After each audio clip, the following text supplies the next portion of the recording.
Vamos a empezar la conferencia que tenemos programada hoy día. Esta conferencia se ha programado en el marco de un curso que en realidad estamos desarrollando en la maestría. Este es el curso de Arquitectura Contemporánea, y en este curso nosotros desarrollamos las tendencias que han ido cambiando y que han ido modificándose en el pensamiento contemporáneo. Y dentro de estos temas que hemos estado viendo, hemos visto, por ejemplo, el pensamiento de Bauman, ¿no? Cómo es que Bauman reflexiona en el contexto europeo y para el contexto europeo. También hemos visto algunas reflexiones ya en el escenario latinoamericano. Hemos visto las reflexiones de el padre Gutiérrez, que también reflexiona sobre la posmodernidad y digamos coinciden con el aspecto ético, digamos, como un elemento común. Y hoy día vamos a entrar a otra perspectiva o a otro nuevo paradigma, que es el paradigma del bien vivir. Y dentro de esta conferencia vamos a desarrollar algunas ideas sobre este concepto, sobre este nuevo paradigma, que tiene, digamos, se construye desde el escenario también latinoamericano, ¿no? Como una cuestión introductoria, antes de presentar a los invitados, quisiera un poco conectar esto con la formación y la pertinencia en una maestría en arquitectura. Bueno, la exigencia de abrir las ciencias sociales a los aportes de los estudios subalternos de la India, del África, nos van a llevar hacia una perspectiva postcolonial, que buscan la perspectiva de un conocer no eurocéntrico, pero con una tradición de América Latina o latinoamericana. El caso de Marisa Montero, que señala las ideas centrales que constituyen la epistemia con la cual América Latina ejerce su capacidad de mirar desde otras perspectivas, son las siguientes, entre las más importantes. Una concepción de comunidad y de participación, así como del saber popular, como forma constitutiva. Cómo se incorpora, digamos, este saber popular al saber moderno, a un saber que tiene que ver más bien con estas visiones modernas, que tiene que ver con el conocimiento. Otro aspecto, la idea de liberación a través de la praxis, que lo hemos visto en el caso de Gutiérrez, el tema de la teología, y que superpone la movilización de la conciencia en un sentido crítico. Un tercer aspecto, la redefinición del rol de investigador social, el reconocimiento del otro como sí mismo, por tanto, la del sujeto-objeto de la investigación, cuando este otro, ¿no?, que también dentro de la antropología fue, digamos, fue adjudicado al otro, o sea, a reconocer que América, los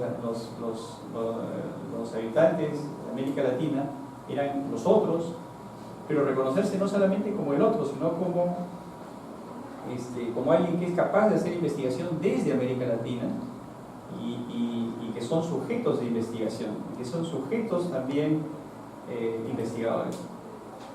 La perspectiva de la dependencia y luego la resistencia, la tensión entre las minorías y las mayorías y los modos alternativos del hacer y conocer. Las contribuciones principales en las que ubica Montero son, por ejemplo, la teología de la liberación, la filosofía de la liberación y las obras de Paulo Freire en Brasil sobre educación, Orlando Fals Borda y Alejandro Moreno. Por otro lado, también, desde otra perspectiva, el movimiento político indígena ha puesto en debate la noción de Estado. Se ha cuestionado también la idea de Estado desde esta idea del Estado pluricultural o plurinacional, y pone en debate también el concepto de desarrollo, ¿no? Dentro de estas teorías del desarrollo, esta idea el concepto del desarrollo, que es un concepto absolutamente moderno y que es también incluyente, se propone una idea original que es la del Allencausai, o del buen vivir, o del bien vivir, como dicen los bolivianos. Entonces aparece este paradigma, este nuevo paradigma, que tiene la potencialidad descolonizadora de los movimientos políticos indígenas en América Latina, como lo señala el doctor Rodrigo Montoya Rojas. El buen vivir es una alternativa al llamado desarrollo, entonces. O sea, esa visión moderna que nos plantea esta idea del desarrollo paralela, o digamos en una visión alternativa, es que se formula esta perspectiva del buen vivir. Que en Occidente busca la riqueza a cualquier precio como condición para vivir mejor. Frente a ello se plantea el buen vivir.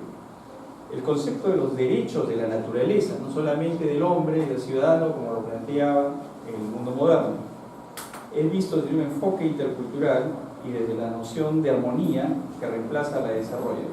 Entonces, este concepto de summa causa o causa se constituye en la idea de sustentabilidad y de reciprocidad diferente a las concepciones de desarrollo capitalista reproducido por la ciencia económica convencional, basadas en el crecimiento infinito de la sujeción de las prácticas y de los saberes a la lógica mercantil.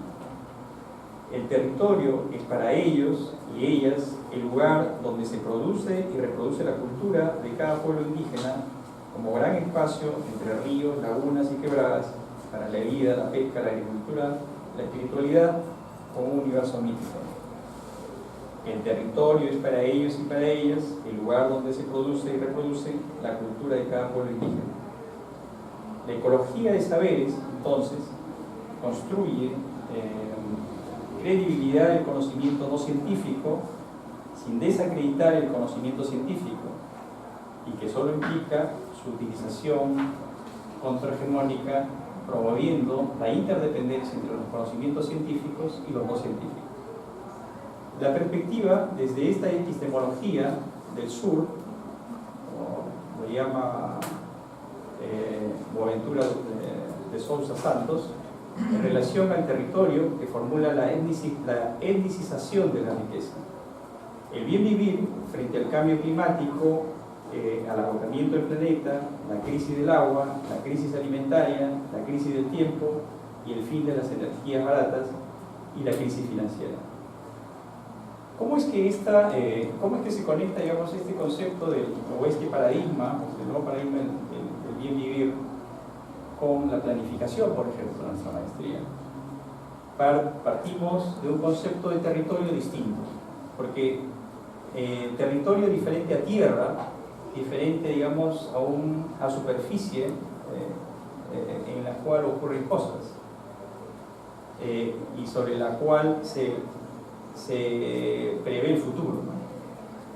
En realidad, las perspectivas que abren este paradigma para la planificación, por ejemplo, serían interesantes si es que modificamos ese concepto de territorio que tenemos y incorporamos una visión mucho más completa, de repente totalmente distinta. O sea, la planificación, si es que cambiamos la definición del concepto de territorio e incluimos, digamos, todas estas vivencias, todo este sentido vivencial que tiene que ver de conexión con la naturaleza, se podrían construir sobre esa base nuevas tesis que hablen sobre la planificación en base a un nuevo paradigma. Desde la arquitectura, también estas nuevas líneas de pensamiento van generando también resultados en la arquitectura. No olvidemos que el pabellón de Perú, Plan Selva, que recibió una mención especial siendo jurado en la 15ª Bienal de Arquitectura de Venecia, el jurado señaló lo siguiente, le dio el premio al pabellón del Perú, Plan Selva, señalando lo siguiente: por haber llevado la arquitectura a un rincón remoto del mundo, haciendo de este un lugar para la educación y al mismo tiempo un medio de proteger la cultura amazónica. O sea, Plan Selva se trata pues de un programa lanzado por el Ministerio de Educación hace un par de años y que permitió la implementación de módulos educativos en la Amazonía peruana. De ese modo, también en la arquitectura y en las tendencias arquitectónicas está incorporado, por lo menos dentro de los discursos, este discurso del bien vivir o el buen vivir. Que probablemente haya sido al revés, o sea, primero se haya hecho estos edificios, cuestionables también, criticables también, pero que luego de haber hecho estos edificios o estos módulos educativos, se haya construido sobre la base de unas teorías probablemente conectadas con estas teorías que están construidas desde lo propio, que hayan merecido el interés de los críticos de la Bienal de Venecia. O sea, esto es, digamos, también una expresión, una conexión entre las nuevas tendencias del pensamiento en Latinoamérica y el discurso y su correlato arquitectónico. Entonces, esta idea, este paradigma del buen vivir tiene formas de conectarse a la arquitectura y a la planificación.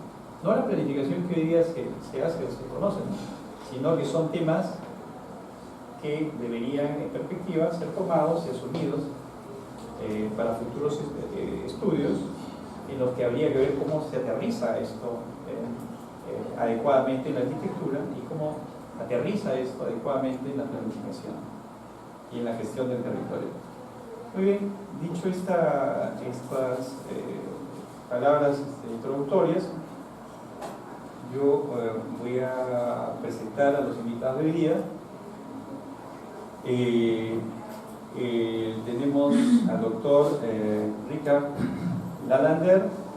Él es sociólogo y politólogo, es investigador en el Instituto de Estudios Latinoamericanos de la Universidad de Estocolmo, es doctor en filosofía y catedrático en estudios latinoamericanos, estudios políticos y económicos en la Universidad de Helsinki. También es profesor e investigador de la Escuela de Ciencias Naturales, Medio Ambiente y Tecnología de la Universidad de Södertörn, Estocolmo. Es autor de un gran número de publicaciones sobre democracia, desarrollo, identidad, movimientos sociales y temas ambientales en los países andinos. También tenemos al magíster William Zabaleta, que es magíster en gestión y desarrollo de la Facultad de Ingeniería Económica y Ciencias Sociales de la Universidad Nacional de Ingeniería. Es docente universitario de la UNI, investigador en Economía y Gestión del Conocimiento.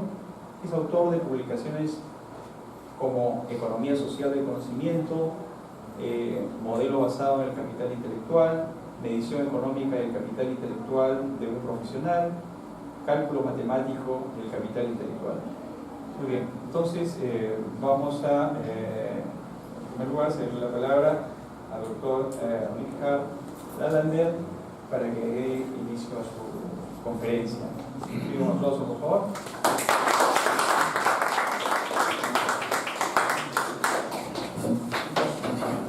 Muchas gracias, Miguel Ángel, y gracias, William, por su iniciativa de compartir. Muy buenas noches, un placer estar aquí con ustedes. Sí, ahora no veo nada de mi pantalla, así que van a tener que excusarme si yo de vez en cuando entonces miro hacia atrás. Yo podría, por supuesto, improvisar sin las láminas. Muy bien, esta justificación de la relevancia de nuestros temas para los programas de estudio que ustedes llevan a cabo aquí. Para mí es evidente que planificación urbana y rural tiene muchísimo que ver con buen vivir, o summa causa, o vivir bien, summa camallas, o como dicen ahora, con las nociones de comunitarianismo, por ejemplo, una manera de comprender el uso de las nociones, connotaciones de buen vivir en el mundo de hoy es también irse más allá de las localidades rurales, porque hoy en día los pueblos étnicamente definidos están viviendo en zonas urbanas también. Entonces, ¿qué es el buen vivir? Voy a usar buen vivir o vivir bien. Algunos investigadores prefieren hablar de compartir bien o convivir bien. Convivir bien entre seres humanos y especialmente con la naturaleza. Son palabras de Javier Albó, si les suena este nombre, un jesuita, antropólogo, amigo mío, que es uno de los que ha trabajado ese tema. Y aquí en Lima estuvo los otros días, esta semana aquí, Eduardo Divinas, que es uno de los intelectuales no indígenas que han desarrollado las interpretaciones de buen vivir. Sí, no es el único ejemplo. Yo nací en Suecia, en el norte, y realmente en el mundo académico allá, por lo menos en los cursos que yo estoy dictando y en los debates allá, no es la única contribución reciente desde América Latina. Pienso que, ¿por qué ahora? Yo pienso que tiene que ver con las crisis que tenemos a nivel global. La crisis estoy pensando ahora en Zygmunt Bauman, que también se fue hace poco. Él tiene un libro no tan conocido, pero con el título What Role of Ethics in a Globalized World of Consumers? ¿Qué rol tiene la ética en un mundo globalizado de consumidores? El consumismo exagerado, la crisis climática, etc. Incluso el Papa Francisco identificó en su encíclica la raíz de los peores males, el capitalismo y el consumismo. Un Papa muy interesante. Realmente yo utilicé su texto en un curso reciente allá sobre desarrollo y ambiente, y contrastamos juntos, los estudiantes y mi persona allá, el documento de las Naciones Unidas, COP21, el Acuerdo de París. Cómo hablaban ahí de los temas y los desafíos ambientales. Estamos hablando del desarrollo sostenible, etc. Pero el Papa, los estudiantes se sorprendieron, ¿no? Es mucho más atrevido y radical en sus declaraciones allá que en el texto de COP21. Realmente es donde la lógica del desarrollo sostenible rige. Y en desarrollo sostenible, bueno, hay tres pilares, dicen: economía, lo social y lo ecológico, en este orden. La economía es lo más importante, según la lógica de la mayoría. que están en las cumbres también. Capitalismo verde, mitigar, etc. Confiar completamente en la tecnología de punta para manejar cualquier situación que emerja ecológicamente. Entonces, estamos llegando. ¿Qué más aportes? Yo pienso que ahora la continuación de las críticas postcoloniales con la descolonialidad, etc., han aportado mucho a los debates. Y también, ahora no digo que la ecología política sea completamente latinoamericana como conceptualización o subdisciplina académica, pero sí han aportado mucho desde América Latina en el campo de ecología política. Y el buen vivir está muy... bueno, el amigo profesor Miguel Ángel también mencionó Boaventura de Sousa Santos. Hay en los diferentes ejemplos que yo mencioné aquí, descolonialidad, ecología política, buen vivir, estamos hablando de diferentes ontologías y epistemologías. Compartir bien, convivir bien, no vivir cada vez mejor, es decir, vivir mejor que los vecinos, etc., sino compartir. Entonces, por supuesto, ¿cuánto tiempo? 10 minutos más. Yo me tardo mucho, faltan 28 láminas. Voy a tener que acelerar, no voy a hablar de todas las láminas entonces. Desarrollo, sostenibilidad en la ecología política. Se valora también las diferentes dimensiones: cultural, ecológica y económica.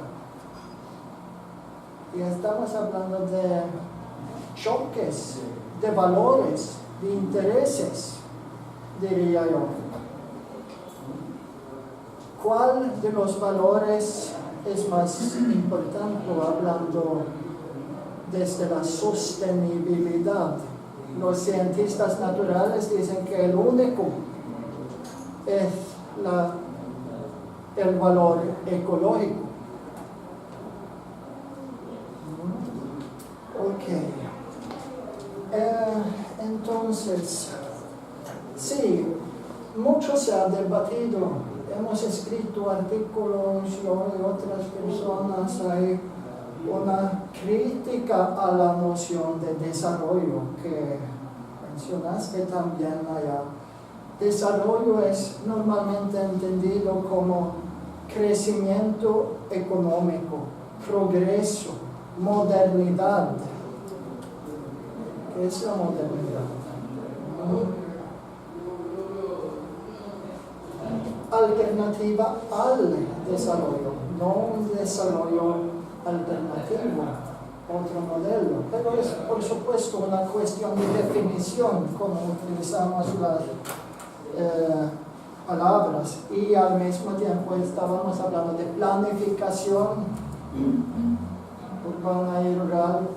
Allá significa un tipo de modelo en común. Voy a llegar a unos ejemplos. En Bolivia y Ecuador, el suma causa, que es suma causa y suma camaña, son aportes de los pueblos indígenas. Algunos intelectuales indígenas comenzaron hace unas décadas a intelectualizar más sistemáticamente en las nuevas constituciones de Bolivia y Ecuador, especialmente en Bolivia, se entiende el vivir bien como una estrategia descolonizadora. Bolivia ya no es ni siquiera república. Descolonizar la sociedad, la política, la economía y la cultura.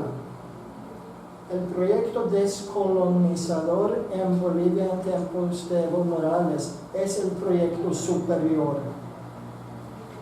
Yo acabo de llegar aquí desde Bolivia, donde estamos escribiendo un libro sobre los desafíos y dilemas del proyecto descolonizador, junto con algunos intelectuales allá. Yo estoy en minoría ahí porque la mayoría son aymaras o quechuas en el libro. Pensaba en eso también, a pesar de ser mi idea desde el inicio. Yo pienso que hay que escribir con los especialistas.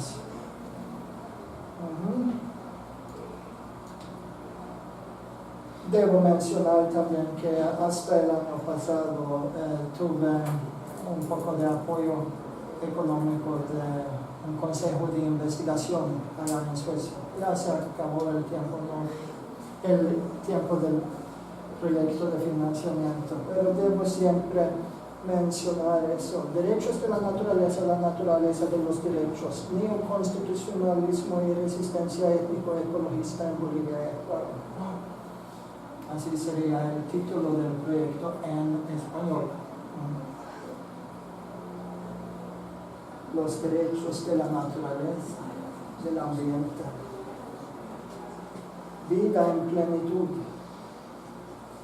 Bueno, podemos avanzar un poco. Una opción frente a la crisis climática. Yo he mencionado casi todo a mi improvisación.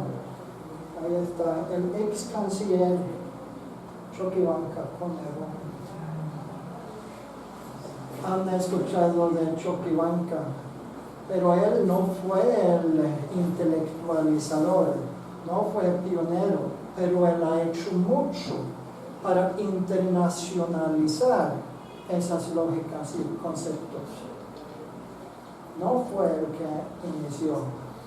De hecho, ya al final de los años 80 se reunieron aquí en Lima un grupo de indígenas de diferentes países y allá había una tendencia que algunos ahora llaman los pachamamistas, los más ecologistas. De hecho, hay un documento de aquí de 89 o algo, es decir, antes de la presentación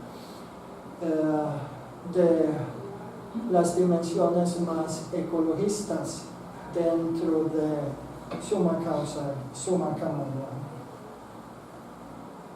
Es interesante.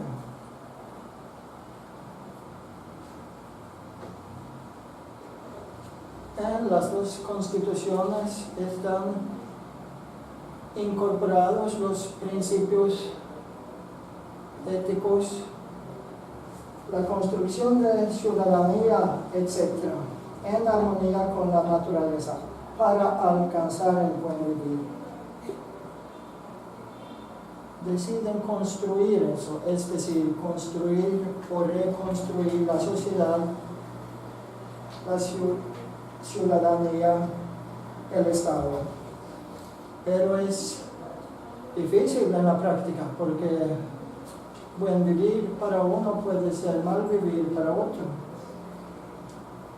¿Y qué significaría en la práctica? Bueno, hay diferentes secciones en la... ¿Qué significa en la práctica? Entonces, implementar, avanzar el proyecto de Summa Camanua, Summa Causa. Significaría que los más ricos deberían entregar el 80% de sus pertenencias, etc., para tener una sociedad más justa y económicamente. Y significaría al mismo tiempo que los más pobres, más humildes, entre comillas, no deberían tener aspiraciones demasiado elevadas. ¿Compartir qué? Compartir todo, convivir. Luego hay especialistas que tienen ideas ahí de suma camañas, como ejemplo en Bolivia dicen que bueno, el gordo no tendría tanto que comer como el pobre, etc. ¿Qué significa vivir bien? Realmente no están de acuerdo sobre el significado completamente. Es muy complicado. En Ecuador, el Plan Nacional de Desarrollo tiene dos nombres: Plan Nacional de Desarrollo para el Buen Vivir o Plan Nacional del Buen Vivir. Voy a avanzar. Simplificando el panorama un poco, hay diferentes tendencias o categorías de interpretaciones del buen vivir. Entonces, primero, los pueblos y nacionalidades indígenas. Segundo, los post-desarrollistas como Eduardo Guillinas y otros. Y los ecologistas radicales. Y el tercer grupo son los socialistas estatistas. El socialismo del suma causa se ha dicho en Ecuador más que todo. Los ecomarxistas pueden estar allá también. David Harvey, tal vez. Él es bueno. Entonces, ¿cómo ven la naturaleza, el medio ambiente? Entonces, los indígenas, ahora estoy simplificando mucho, generalizando, porque no son grupos homogéneos. El ser humano es considerado como integrado con la naturaleza, el ecosistema, el cosmos, etc. Mientras que los ecologistas radicales colocan los derechos de la naturaleza como superiores a los de los seres humanos. Los socialistas, por su parte, consideran que las necesidades humanas son superiores a la naturaleza. Es decir, son desarrollistas también. Las necesidades humanas primero, pero si uno se pone a hablar también con los dirigentes indígenas e incluso los ecologistas radicales, todas las necesidades se definen desde una lógica antropocéntrica. Antropocentrismo, entiendan, que viene de intereses humanos, que se contrasta con valores e interpretaciones ecocéntricas. Todo lo que sabemos son interpretaciones antropocéntricas, pragmáticas. ¿Cuáles son las necesidades allá? No podemos hablar con las voces de los árboles o los animales. Estamos pensando desde perspectivas humanas. los seres humanos deben beneficiarse de los recursos de la naturaleza. Estoy hablando más que todo de los derechos de la naturaleza dentro de las visiones de buen vivir, suma causa. Vamos a pasar algunas de las publicaciones que han escrito. Yo no he escrito ninguna de esas. Tengo otros textos accesibles. Ahí está John Bellamy Foster, reconocido ecomarxista, interesante, ecosocialista. Aquí nació, se puede decir, en Ecuador, Sarayaco, en la Amazonía. Fue intelectualizado por este amigo intelectual, Carlos Viteri Hualinga. En el Quichua, allá, según sus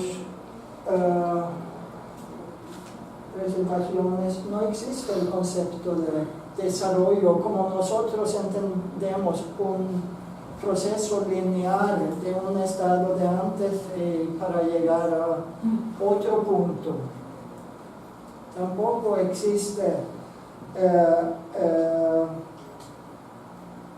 la conceptualización de riqueza o pobreza. Hay expresiones parecidas, pero es un ejemplo.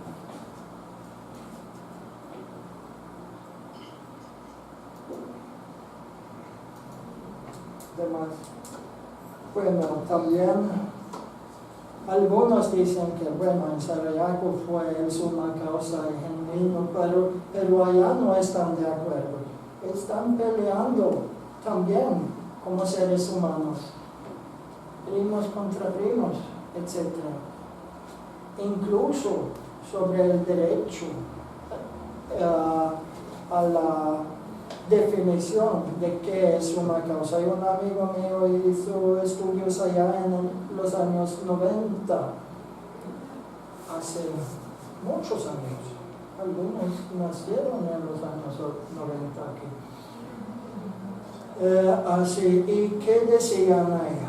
Como quiere, según los principios de suma causa, que sea su casa, su comunidad, más desarrollo, más dinero, más trabajo, no mantenerlo como es, etc. Comer y beber bien, decía otro, es vivir bien. Y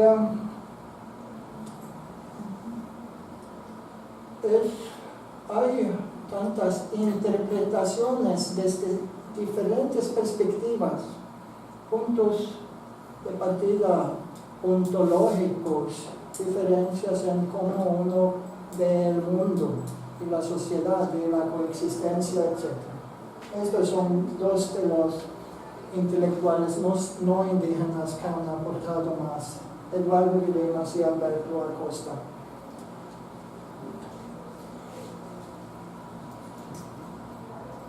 Creo que voy a redondear ahí porque vamos a tener que terminar dentro de 25 minutos, creo.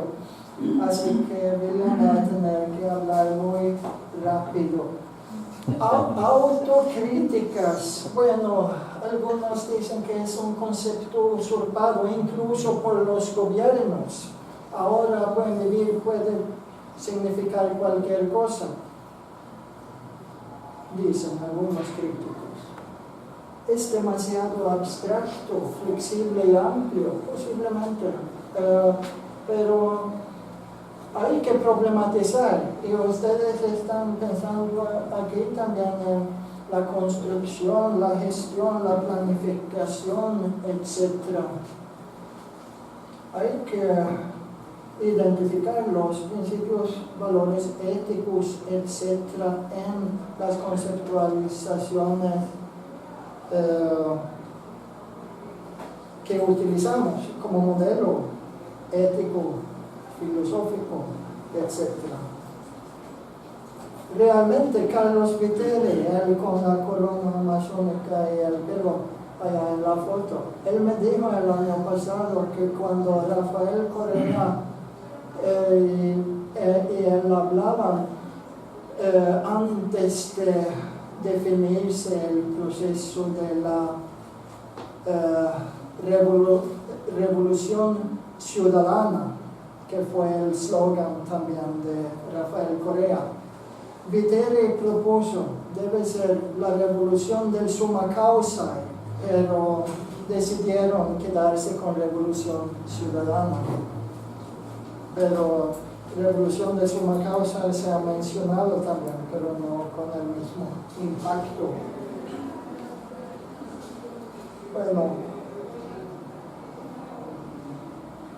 Creo que solo para redondear, cuán novedoso es el proyecto. Ustedes han estudiado Andrew Dobson, un politólogo especializado en pensamiento político verde. Él escribió hace varias décadas un libro y hablaba de un modelo de buena vida. Y es solo un ejemplo. Desde Aristóteles han existido filósofos que han hablado de principios de vivir bien. Así que hay experiencias por los deep ecologists, ecologismo profundo, etc., principios de una buena vida.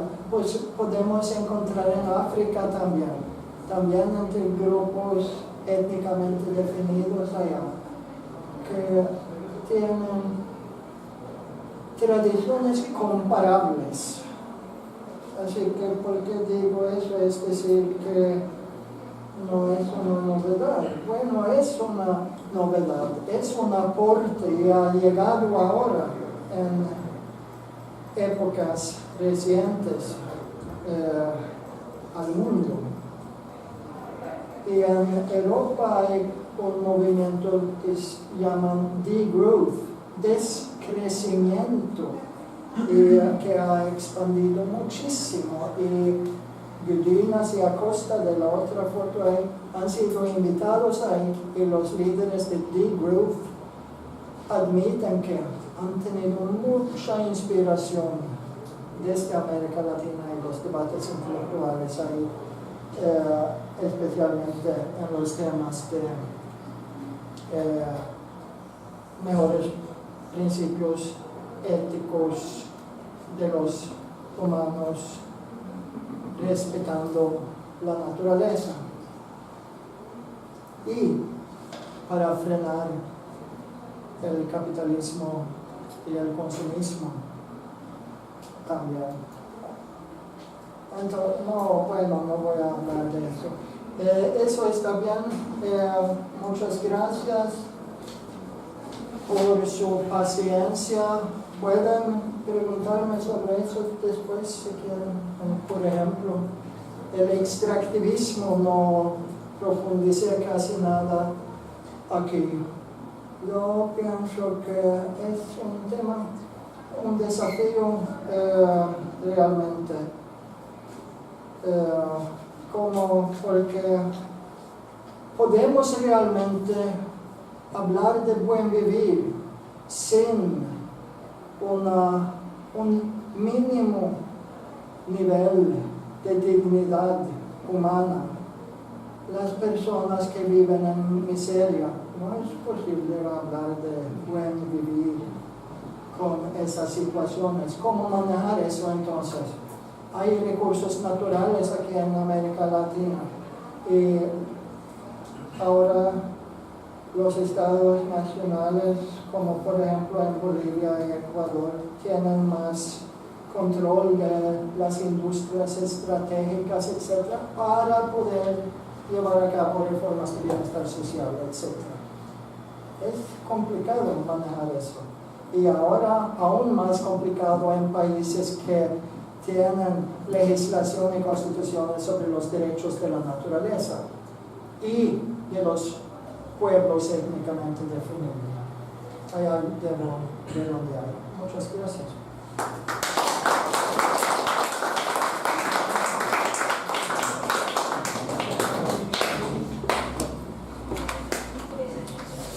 Muy bien, vamos a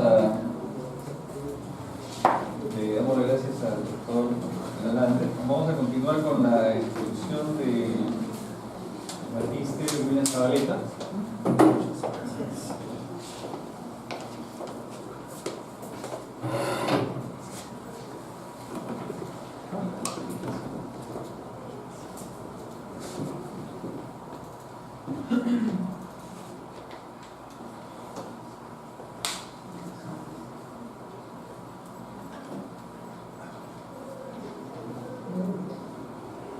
Bueno, buenas noches a todos los presentes.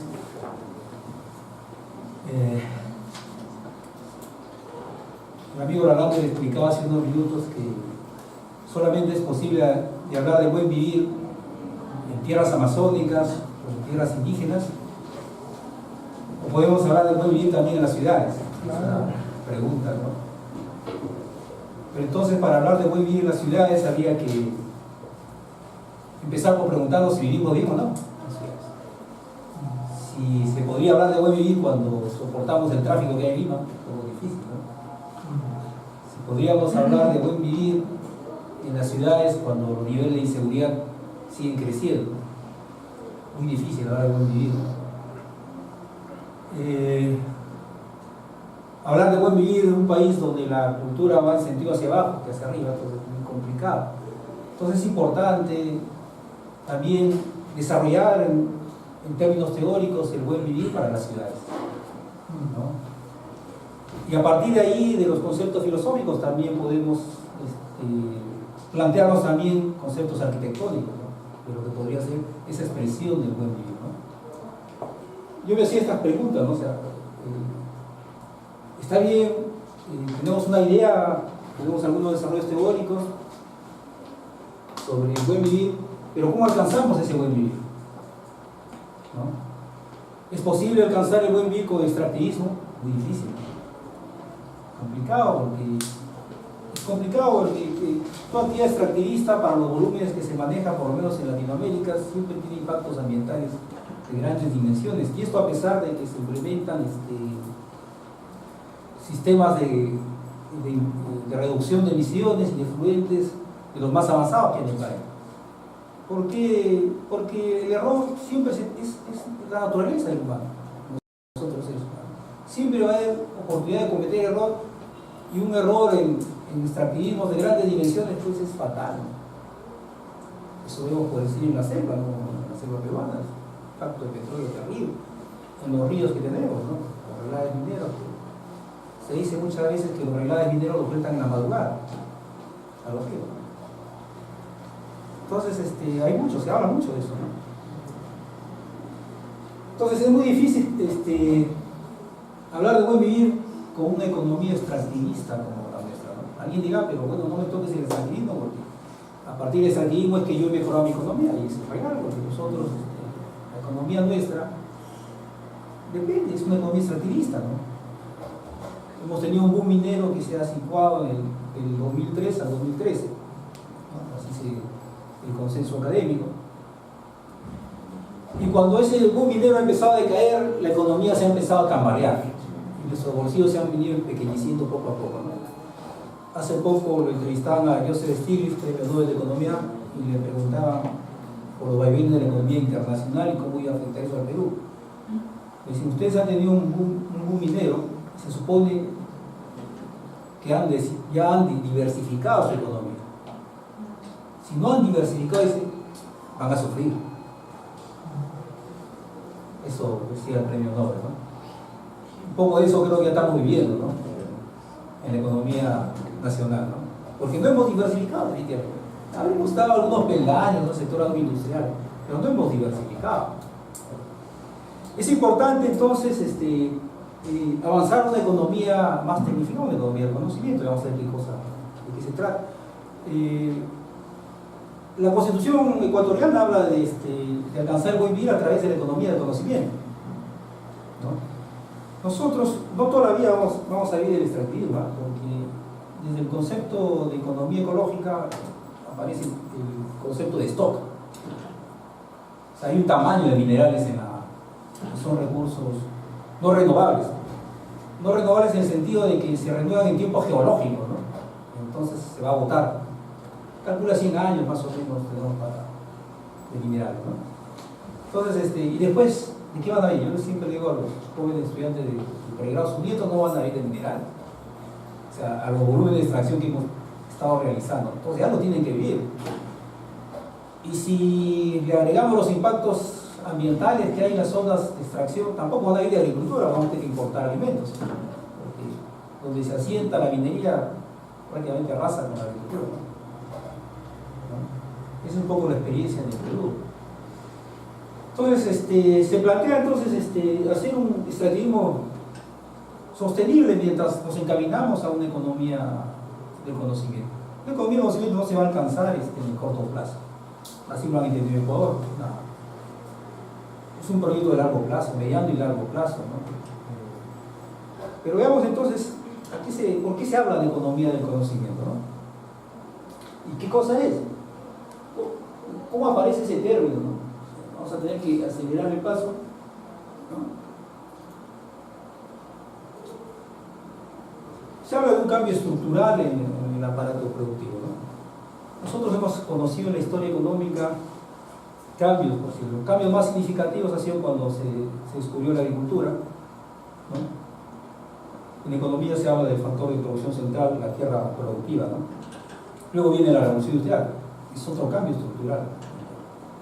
Y aparece el factor de producción central, las máquinas, ¿no? Es el factor de producción central. En la actualidad muchos textos económicos dicen que el factor de producción central ya no son las máquinas, sino es el conocimiento. Más propiamente el conocimiento aplicado, y ahí aparece el concepto de capital integral, conocimiento aplicado. Pero esa afirmación es una afirmación bastante fuerte, ¿no? Afirmar de que las máquinas es el factor de producción central, estamos hablando de una economía diferente. Igual es afirmar de que el conocimiento es un factor de producción central, es hablar de otra economía. Y ahí hay varios estudiosos que afirman de que las economías desarrolladas en el mundo habían superado la economía industrial. ¿Cómo? ¿Estados Unidos es una economía industrial? No, pues. Estados Unidos lo que hace es diseñar muchos productos y los manda a China a manufacturar. Estados Unidos es economía de conocimiento, China es manufactura. Y Estados Unidos gana más por producto diseñado que China por producto manufacturado. También lo manda a manufacturar a México, ¿no? Entonces, se evidencia cambios importantes en la estructura del valor de los productos, ¿no?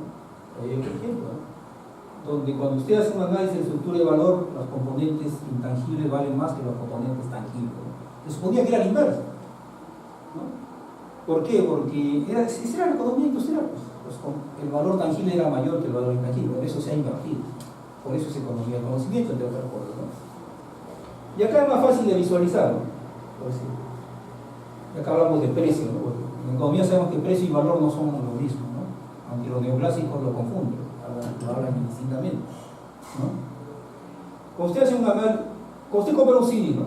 Sea que pague 3 soles, 10 soles, $10.000, ¿no? Usted paga por precio, el soporte físico vale menos de medio sol.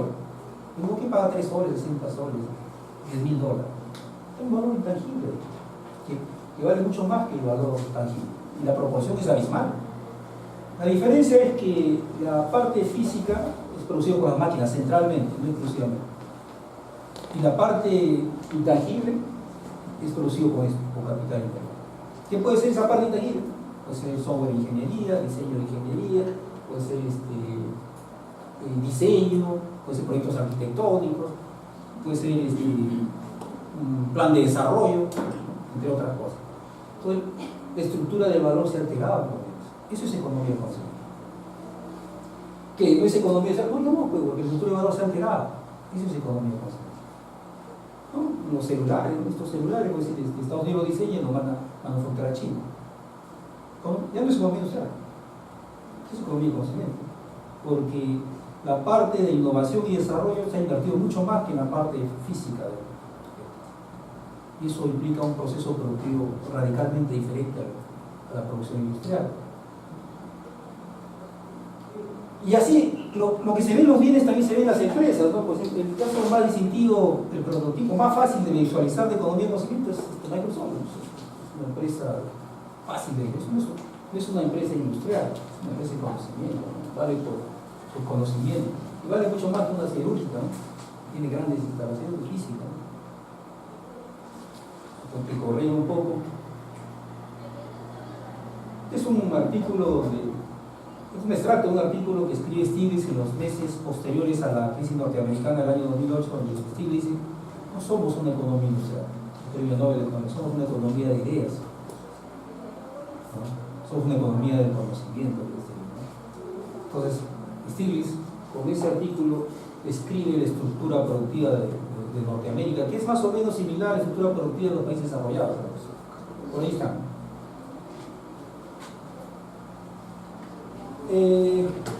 Para algunos de esos cambios hay dos visiones centrales, ¿no? Hay algunos autores que asumen que esos cambios básicamente que he descrito sirven para el desarrollo de la economía industrial, y otros que dicen no, es una fase superior del desarrollo. Por eso, entre otros, ¿no? Aparecen todos, revisen y clasifican la historia económica en tres olas, ¿no? Economía agrícola, economía industrial y economía del conocimiento.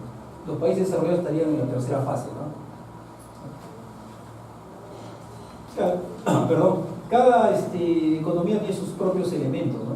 Sujetos productivos. En la economía industrial, en economía de conocimiento, los bienes intangibles como bienes centrales, digamos aquí cuáles son, algunos ya los mencioné, y el profesional y técnico creativo es el sujeto central, ¿no? Para crear. O sea, esto se crea con profesionales y sujetos bastante creativos, ¿no? Con ideas. Primero nace la idea, luego de la idea hay que darle soporte técnico, ¿no? Solamente, si no hay personal creativo, esto no se puede crear. Si no hay ideas, no hay creación, no se puede producir, es imposible, ¿no? ¿Qué cosa es entonces la economía del conocimiento? Es aquella economía que se caracteriza por tener por factor de producción central el conocimiento, más propiamente al capital intelectual, o sea, conocimiento aplicado.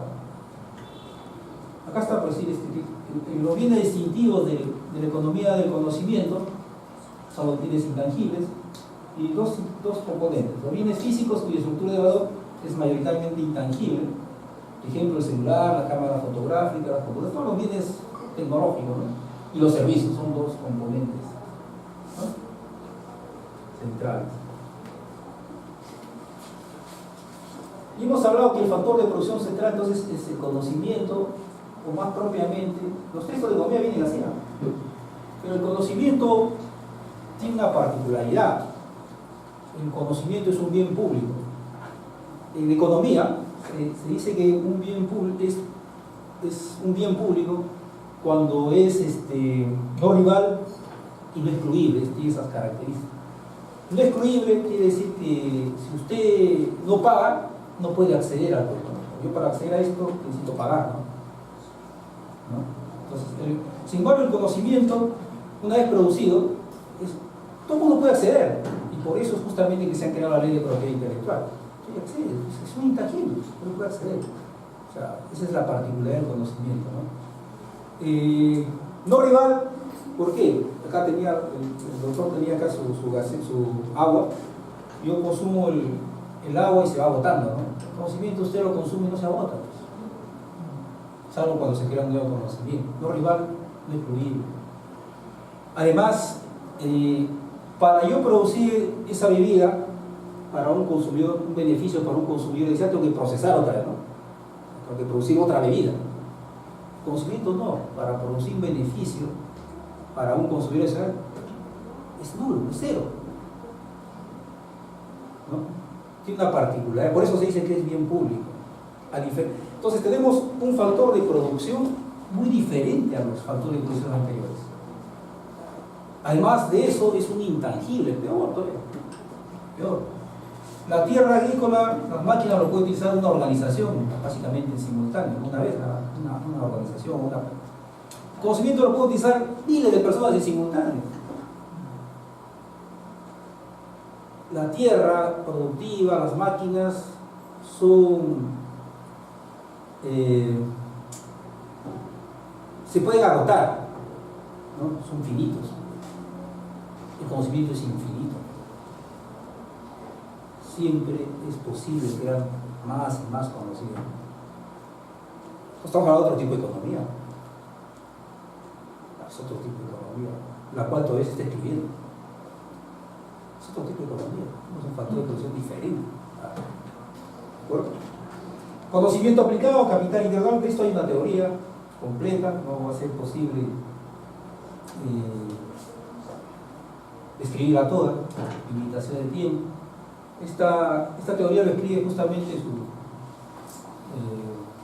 acá decimos el término paisano, su paisano de acá, el doctor Erlander, el sueco, el señor Davidson, que es esta teoría, que es el capital intelectual, capacidad. Esta es la definición que más me gusta, ¿no? No es la que utiliza Edison, pero me gusta, es la definición que más me agrada. Capacidades de una organización para generar economía, para generar ingresos, para poner a andar el aparato productivo, para generar productos. Capacidades de una organización para generar economía. ¿Qué capacidades? Humanas, estructurales y relacionales. Los componentes de capital intelectual aceptado o más aceptado a nivel mundial. Capital intelectual es igual a capital humano más capital estructural más capital relacional. Así se expresaba a nivel internacional, o sea, en términos matemáticos. Cuando yo vi esta expresión matemática, somos ingenieros, no hacen cálculo. Como es una suma, una red real. Los ingenieros no resistimos la tentación de empezar a hacer cálculo, ¿no? De hecho, se puede hacer cálculo con esto, ¿no? Y lo hemos hecho en la UNI. ¿Qué cosa es el capital humano? Las capacidades de los profesionales. ¿Qué cosa es el capital estructural? Edison dice todo aquello que se quede en la organización cuando el profesional quede esa casa. ¿Qué cosa es eso? Las bases de datos, las patentes, investigación y desarrollo. ¿Qué cosa es el capital relacional? Las inversiones que hace la organización para mantener las relaciones con sus clientes, ¿no? Capital intelectual, entonces, se puede... esta es una representación gráfica de cómo se gesta el capital intelectual. ¿Qué representa el capital intelectual? En una organización, el valor escondido, el valor intangible, de valores activos intangibles. La organización, empresa, tiene dos valores: valor tangible, terrenos, maquinaria, un valor intangible. Sumado los valores es el valor total. Ese valor intangible es el capital intelectual, ¿no? El valor escondido, dice Edison, ¿no? ¿Cómo calculo ese capital intelectual? Bueno, tiene sus enfoques, ¿ah? 5 enfoques. Se ponía. Edison llega a calcular el capital en términos monetarios para una organización. Ese es el aporte bien fuerte de Edison, ¿no? Para que lo pudiera cuantificar, ¿no? Y lo sorprendente de esto es que así como aplicamos el concepto de capital intelectual a una organización, podemos aplicarlo y calcular el capital intelectual de un profesional individualmente hablando, en un tiempo T, en términos monetarios, ¿no? Puede ser basado en esta teoría. Bueno, ahí están algunos indicadores. ¿De acuerdo? Entonces, la economía del conocimiento tiene factor de producción central, conocimiento, más propiamente conocimiento aplicado, es decir, capital intelectual. Entonces ya tenemos una idea de qué cosa es la economía del conocimiento. Habla, CEPAL dice, Latinoamérica tiene que ir a una economía del conocimiento. La directora de Consultex, el Perú tiene que ir a una economía del conocimiento,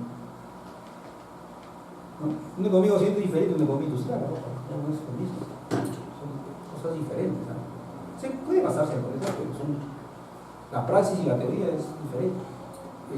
Peter Drucker dice, el gerente moderno debe pasar de gestionar activos tangibles a gestionar activos intangibles como actividad central de la economía moderna, ¿no? ¿Qué es gestión de activos intangibles? Capacitación personal, adquisición o desarrollo de patentes, gestión de la innovación, investigación y desarrollo.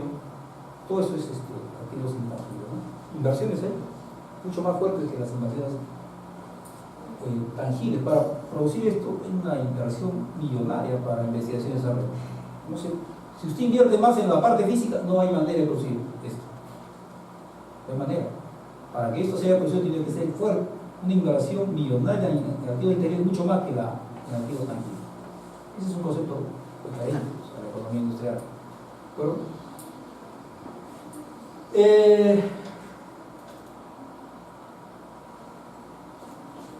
Ecuador están, bueno, en el mundo se están construyendo ciudades de conocimiento.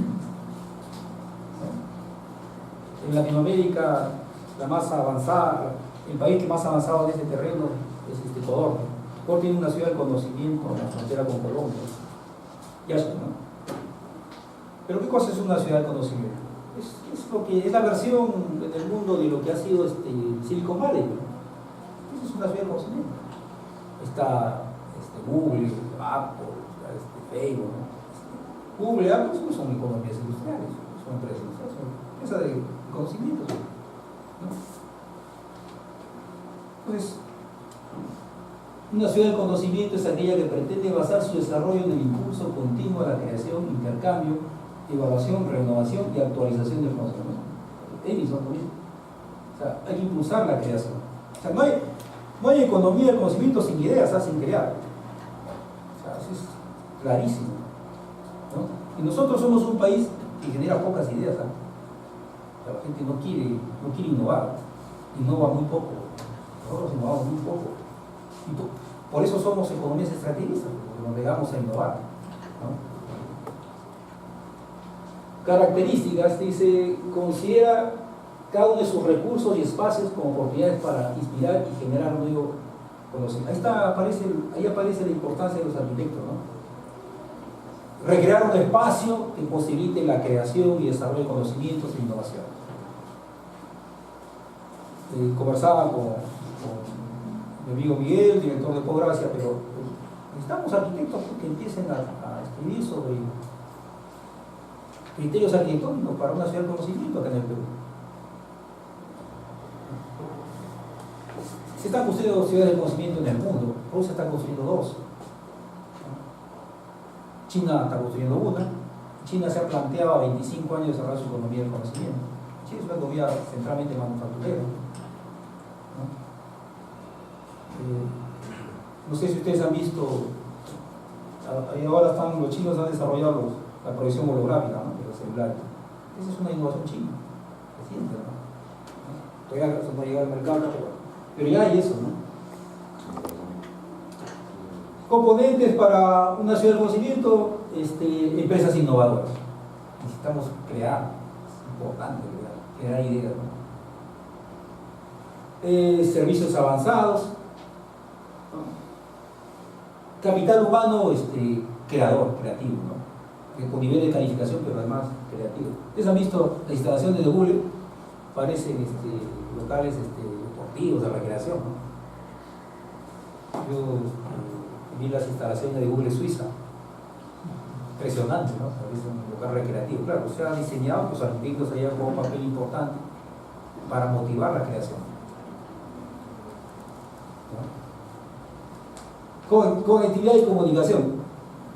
En el diseño tiene que incorporarse acá en Lima, por decir, para ir a nuestros centros de trabajo tenemos que movilizar, ¿no? Es un dolor de cabeza, ¿no? Hay momentos donde lo único que se puede es el metropolitano, usted tiene su auto, está parado 2 horas, 3 horas, ahí no puede avanzar, ¿no? Pero una ciudad de conocimiento, pues, ¿para qué movilizarnos físicamente, no? Hay tecnología para... Hemos hecho eso con el amigo Lalander, ¿no? 2 oportunidades nos da una videoconferencia estuviste creo que en Suiza, o no, ¿en dónde? En Suecia, ¿no? En Suecia. Suecia. Pero hay que diseñar así las ciudades, ¿no? La estrategia, atraer inversión. No hay economía sin inversión, eso es real, pero lo que sí es cierto es que en Perú la inversión que ha llegado es para recursos primarios, ¿no? Entonces ese es un problema. Nos condena al extractivismo con 100 años, ¿no? En Ecuador ya firmó Yasha un convenio para producir autos eléctricos. Ya está, ¿no? Hay que recrear un entorno institucional. Se requiere, así como nosotros tenemos un Estado para el Congreso, necesitamos un Estado para el Congreso. Necesitamos leyes, políticas, instituciones para generar eso, ¿no?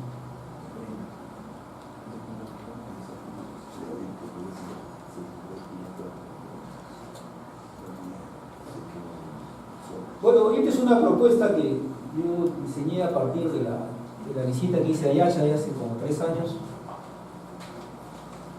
Estamos construyendo una ciudad con vecino para nosotros tenemos como vecino a Brasil. Hay que poner la ciudad pues, junto a Brasil. ¿Para qué? Para venir a Brasil, pues, en la frontera con Brasil. ¿No? Acá.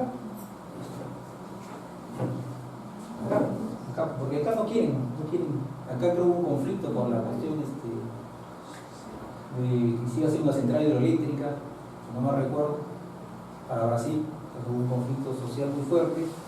Yo tenía una alumna en la maestría de ambientales que me decía, profesor, me decía, la ciudad que plantea, acá no, acá me decía, ahí va a ser el lugar para su ciudad, ¿no? Esa es la ciudad para, digamos, construir una. ¿Para qué? Para venir a Brasil. Brasil es la 7ª o 8ª economía del planeta. Imagínense, tenemos un vecino con esas dimensiones de economía. Nuestra economía es pequeñísima, ¿no? Con solo venderle un solo producto a Brasil se dispara nuestro país. O sea, venderle en términos masivos, ¿no?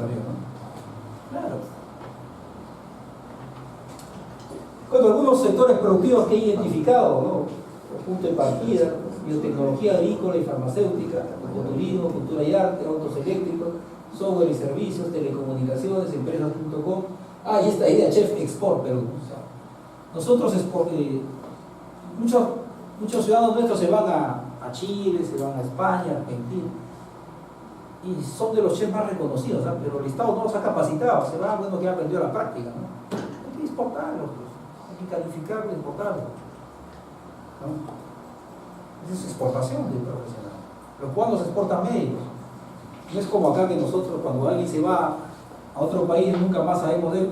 No, los cubanos cobran por profesional. ¿Quieres 100 médicos? Ya, ¿cuánto vas? 100 médicos son tantos años. Paga y te mandan los 100 médicos.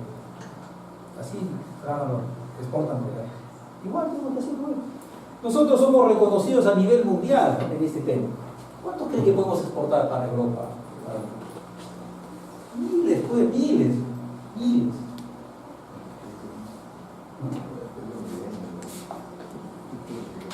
Bueno, lo dejo ahí, ya no lo hago más larga. Muchas gracias.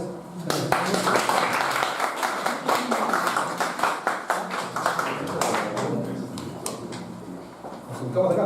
Sí, por favor. Bien.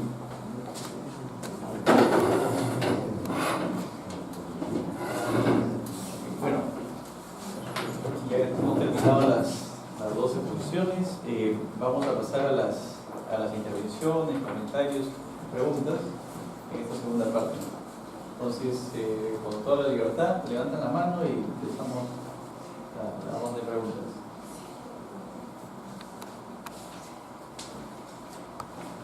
Sí, a ver, quería hacer una pregunta al doctor que nos habló de la teoría esta de buen vivir. ¿Cómo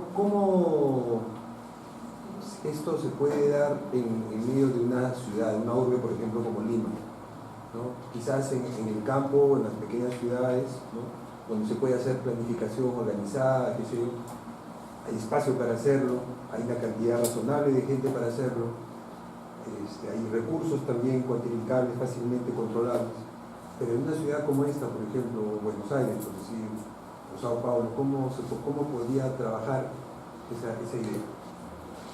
Bueno, yo pienso que hay que comenzar con los valores y la ética, tanto desde arriba como desde abajo. ¿Qué es desde arriba? Bueno, Estado, gobierno, leyes, bueno, el Estado con la ciudadanía. Poco a poco identificar las posibilidades y necesidades y valores más importantes. Es un proyecto mucho más grande y bueno, en ciudades comerciales muy pobladas, etcétera, con sus problemas. Bueno, ¿qué es la definición? No sé si el ejemplo tiene que ver con eso. ¿Qué es una ciudad exitosa? Una ciudad donde todos los ciudadanos andan en vehículo propio. O es una ciudad donde todos, incluso los ricos, andan en transporte colectivo. Pero hay, por supuesto, problemas alrededor de este ejemplo, la seguridad, etc. Es un ejemplo. Pensar también en valores como las necesidades de alimentación, etc. Subvencionar lo que se pueda subvencionar para promover estos valores.